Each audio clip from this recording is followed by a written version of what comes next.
নিশ্চয়ই ডক্টর মোহাম্মদ ইউনূসের এই সিদ্ধান্ত শুনে ব্লুটুথ বয় সার্জিস অনেকটা হতাশ হয়েছে। আপনারাও কি হতাশ হয়েছেন? মানে অনেকে চাইছিলেন যে বাংলাদেশে আগামী দিনে ডক্টর মোহাম্মদ ইউনূস রাজনীতি করুক। অনেক শুভাকাঙ্ক্ষী যারা আছে তারা চেয়েছিলেন, বাট সেই সিদ্ধান্ত থেকে তিনি অনেক আগেই সরে আসছেন। এরপরেও তাকে নিয়ে একটা আহ্বান এসেছিল বা সার্জিসের পক্ষ থেকে একটা আওয়াজ উঠছিল 5 বছর ক্ষমতায় থাকার জন্য কোনো একটা রাজনৈতিক দলের প্রধান হয়ে, অথবা আপনার আগামীতে যারাই রাষ্ট্র ক্ষমতায় আসবে ডক্টর মোহাম্মদ ইউনূসকে যেন রাষ্ট্রপতি পদে আসীন করা হয়। এমনকি এ নিয়ে বিএনপির মধ্যে হালকা গুঞ্জন ছিল, জনগণের মধ্যেও এই একটা দাবি ছিল যে হ্যাঁ, ডক্টর মোহাম্মদ ইউনূসকে রাষ্ট্রপতি করে আগামী সরকার যদি সরকার গঠন করে তাহলে নতুন সরকার বিশ্বব্যাপী তার যেই লিঙ্ক আপ বা চ্যানেল এটা তৈরি করা তাদের জন্য সহজতর হবে। তবে সবাইকে হতাশ করেছেন ডক্টর মোহাম্মদ ইউনূস। কেন হতাশ করছেন? কারণ আমার ধারণা গেল 2-1 মাস ধরে এই রাজনীতির মাঠে ডক্টর মোহাম্মদ ইউনূসকে নিয়ে যেভাবে সবাই এনসিপি, বিএনপি, জামাত ইসলাম বা আরও যে দলগুলো আছে প্রতিনিয়ত যেই ভাষা প্রয়োগ করছে, কোথাও না কোথাও ডক্টর মোহাম্মদ ইউনূসের রাজনীতি এবং রাজনীতি সংশ্লিষ্ট যে কোনো কাজের স্বাদ মিটা গেছে। ফেব্রুয়ারিতে নির্বাচন হবে নাকি হবে না, এনসিপির নেতাদের কঠিন বক্তব্যকে আরও একবার ডক্টর মোহাম্মদ ইউনূস পাল্টা কাউন্টার করেছেন। যুক্তরাষ্ট্রের ইউটা ভিত্তিক সংবাদ মাধ্যম ডেজার্ট একটা নিউজ আছে, সেই নিউজ প্রবন্ধে নিউজের নিবন্ধ লিখেছেন আমাদের ডক্টর মোহাম্মদ ইউনূস। এখানে বাংলাদেশের গণঅভ্যুত্থান, অন্তর্বর্তী সরকারের দায়িত্ব গ্রহণ, সংস্কার সহ বিভিন্ন বিষয় নিয়ে বিস্তারিত বলেছেন। এতে আপনার গতকালকে এই নিবন্ধনটি ছাপানো হয়েছে বা প্রকাশ করা হয়েছে।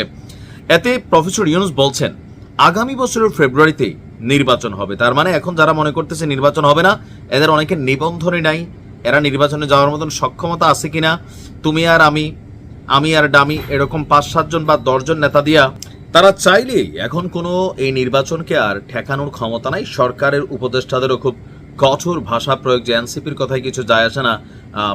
রিজওয়ানা বলছিলেন, উপদেষ্টা আসিফও বলছিলেন, প্রেস যিনি আছেন তিনিও বলছিলেন, উপদেষ্টা আসিফ মাহমুদও বলছিলেন। তো যাই হোক, তিনি বলছেন আর নির্বাচন শেষেই তিনি রাষ্ট্রের সব দায়িত্ব ছেড়ে দিবেন।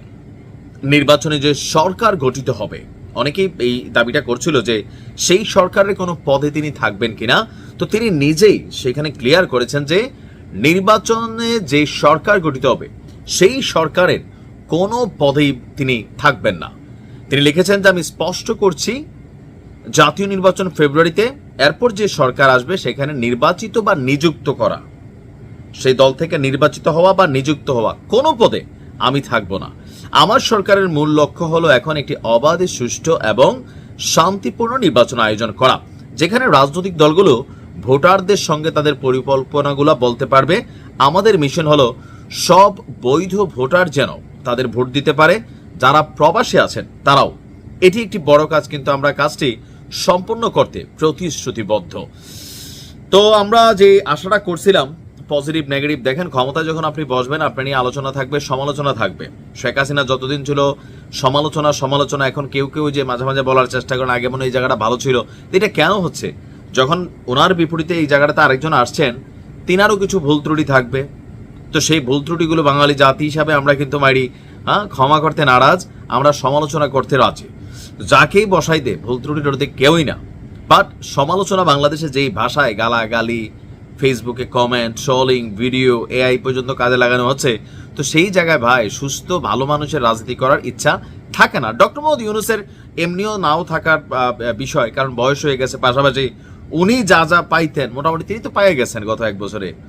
ব্যাংকের ওনার যে ট্যাক্স আছে সেটা মাপ পাইছেন, আরো অনেক কিছু, এগুলো নিয়ে ভিডিও বানালে লম্বা চূড়া যাবে। তবে বাঙালি জাতি একজন রত্ন হারাচ্ছে, মাইরি রাষ্ট্রপতি পদে ভালোই কিন্তু করতে পারতো, তাই না? নাকি কি বলেন? দেখা যাক ডক্টর মোহাম্মদ ইউনূস তিনি এই সিদ্ধান্তে কতটুকু অনড় থাকেন, সময় বলে দিবে। ভালো থাকুন।